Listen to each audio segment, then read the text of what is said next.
बांके बिहारी जी का ऐसा चमत्कार सुनकर रोंगटे खड़े हो जाएंगे आपके।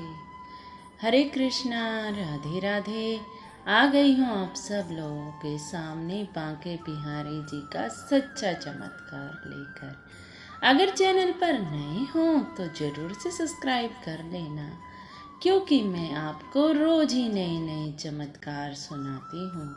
अरे मेरे बांके बिहारी जी तो हैं ही ऐसे कि रोज ही नई नई लीलाएं करते हैं। अपने भक्तों के साथ रोज एक न एक भक्त को अनुभव होता है कि मेरे बांके बिहारी जी आए थे मुझे दर्शन देने के लिए। अगर जो उन पर विश्वास कर लेता है, तन मन धन सब कुछ उन पर समर्पित कर देता है, तो मेरे बांके बिहारी जी पल भर में उसको चमत्कार दिखला देते हैं। अगर आप लोग बांके बिहारी जी के, मेरे कान्हा के भक्त हैं, तो जरूर इस चमत्कार को सुनना जी। अगर भक्त नहीं हैं तो आप सभी से हाथ जोड़कर प्रार्थना है, यहीं पर स्किप कर देना वीडियो को और चले जाना, क्योंकि भाव के भूखे हैं भगवान। जिनमें भाव नहीं होता वो चमत्कारों को समझ भी नहीं पाते। और जो आज मैं आपको चमत्कार सुनाने के लिए जा रही हूँ, यह चमत्कार लखनऊ की रहने वाली रंजना जी के साथ हुआ है। रंजना राधिका जी जो कि लखनऊ में रहती है, एक 8 साल का बेटा है उन्हें और बांके बिहारी जी की परम भक्त है। उन्हीं ने बताई अपने जीवन की घटना, जो कि मैं आज आपको सुनाने के लिए जा रही हूँ। रंजना जी कहती हैं कि मुझे कुछ नहीं पता था लड्डू गोपाल जी के बारे में। मेरी जेठानी थी, वह बाहर चली गई विदेश और मुझे अपने लड्डू गोपाल जी दे गई। मुझे लड्डू गोपाल को कपड़े पहनाना, उसे स्नान कराना और उसे भोग लगाना बड़ा ही अच्छा लगता था। अब 8 साल बीत गए थे, मैं अपनी जेठानी के लड्डू गोपाल की सेवा कर रही थी। उतनी तो सेवा नहीं करती थी, लेकिन हाँ, जो मुझसे बन पड़ता था मैं सेवा जरूर करती थी लड्डू गोपाल जी की। 8 साल बीत गए थे, लेकिन मुझे पता भी नहीं चला कि कब मेरी जेठानी वापस आ गई। और वापस आकर मेरी जेठानी बोली, मेरे लाला को दे दे मुझे। अब जिसका होता है वो तो अपना मांग ही लेते हैं अपना लाला। अब रंजना जी ने लाला को दे दिया अपनी जेठानी को। जहाँ वो 8 साल से पूजा कर रही थी, सेवा कर रही थी, एकदम से लड्डू गोपाल उसके जीवन से चले गए और उसे ऐसा लगा कि जीवन यहीं पर थम सा गया है। लड्डू गोपाल के बगैर तो कुछ भी नहीं है जीवन में। जबकि वो इतना पूजा पाठ भी नहीं करती थी, फिर भी रंजना राधिका जी को ऐसा लगा कि जीवन रुक सा गया है। पता नहीं जीवन में से क्या चला गया है। धीरे धीरे उसे महसूस होने लग गया कि सब लाला का ही किया कराया है। लाला से मुझे प्रेम हो गया था और जब वो मेरे जीवन से चले गए तो मुझे लगता है कि अब जीवन ही नहीं है। और तभी उसने सोचा कि मैं अपने घर में एक लड्डू गोपाल जी लेकर आऊंगी। अब रंजना जी ले आई अपने घर में लड्डू गोपाल जी को और यूट्यूब पर सर्च करके वीडियो देखने लग गई कि लड्डू गोपाल की सेवा कैसे करते हैं, लड्डू गोपाल को कैसे सुलाते हैं, कैसे नहलाते हैं।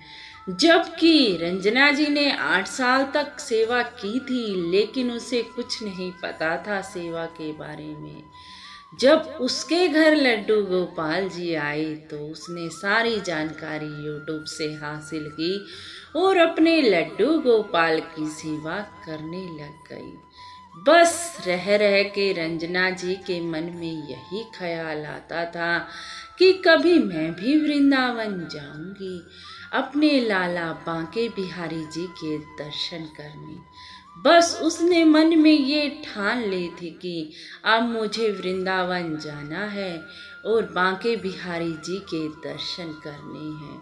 जब से लड्डू गोपाल जी आए उसके घर में, तब से बस उसने लड्डू गोपाल के आगे यही प्रार्थना करनी शुरू कर दी थी कि मुझे भी बुला लो वृंदावन। और मेरे बांके बिहारी जी जो उनके भक्त होते हैं, एक बार लालसा कर देते हैं मन में कि मुझे वृंदावन बुला लो, तो मेरे बांके बिहारी जी कुछ ना कुछ इंतजाम तो कर ही देते हैं।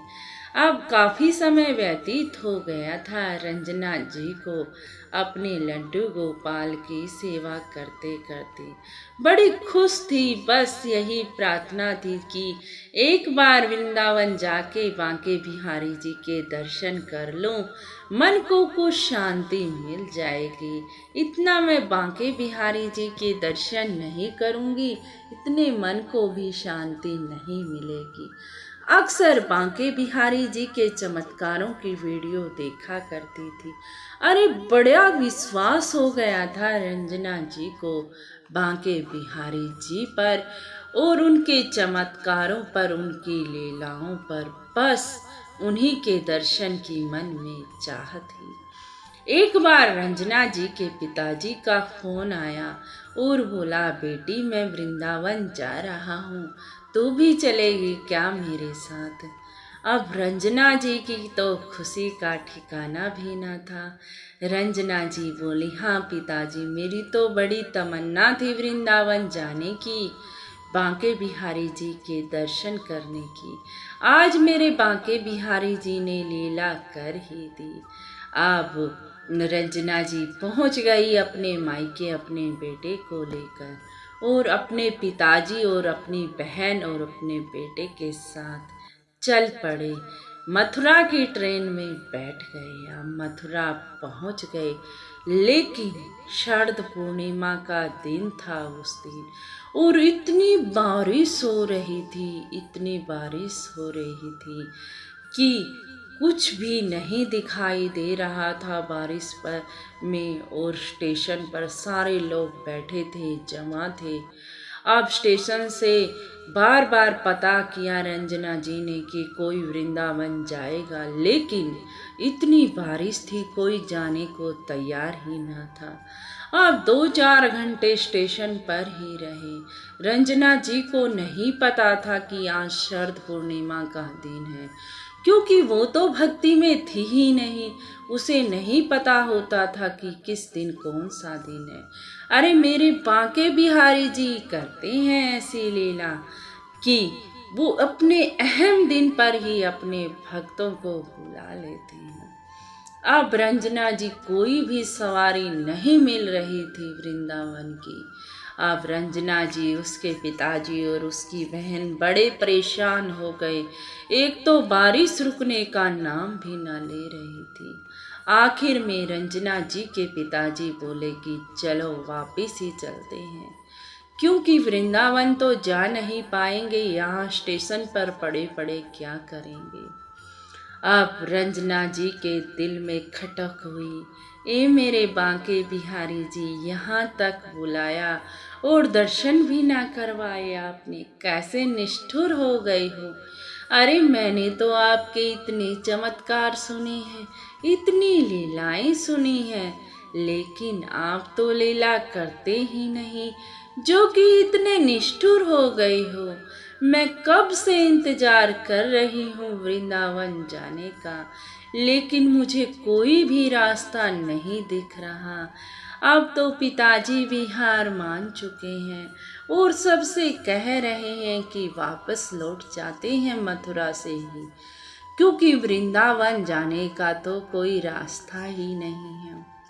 फिर उसके पिताजी बोले, चलो बैठ जाते हैं ट्रेन में। लेकिन रंजना जी बोली, पिताजी एक और आस है, एक बार और स्टेशन से बाहर जाकर देखना चाहती हूँ, किसी से पूछना चाहती हूँ कि कोई मुझे वृंदावन तक पहुँचा देगा क्या।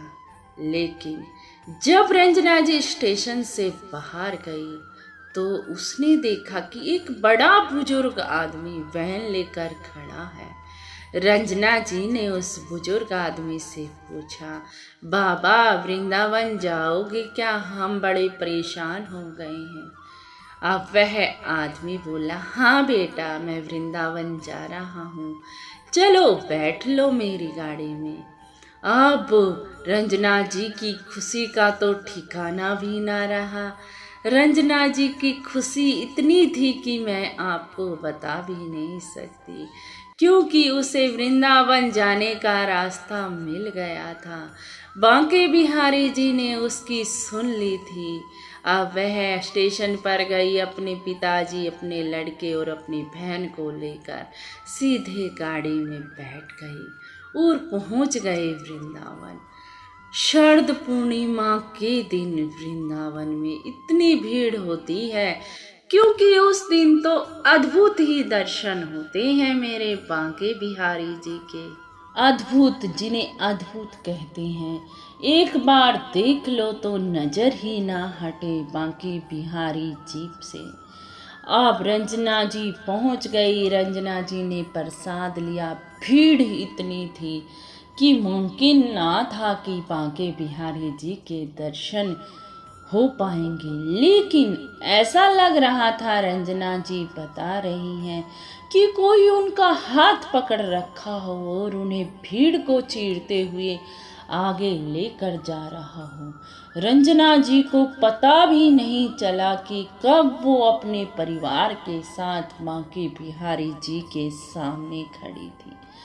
अब इतने प्यारे बांके बिहारी जी, इतनी अद्भुत छवि, सफेद पोशाक, मुरलीधर, इतने प्यारे लग रहे थे कि रंजना जी उन्हीं में खो गई और रंजना जी के आंसू रुक ही ना रहे थे कि बांके बिहारी जी आप कितने सुंदर हो, कितने अद्भुत हो, कितनी लीलाएं करते हो बांके बिहारी जी। आपने मेरी सुन ली और मुझे दर्शन करा ही दिए मेरे बांके बिहारी जी।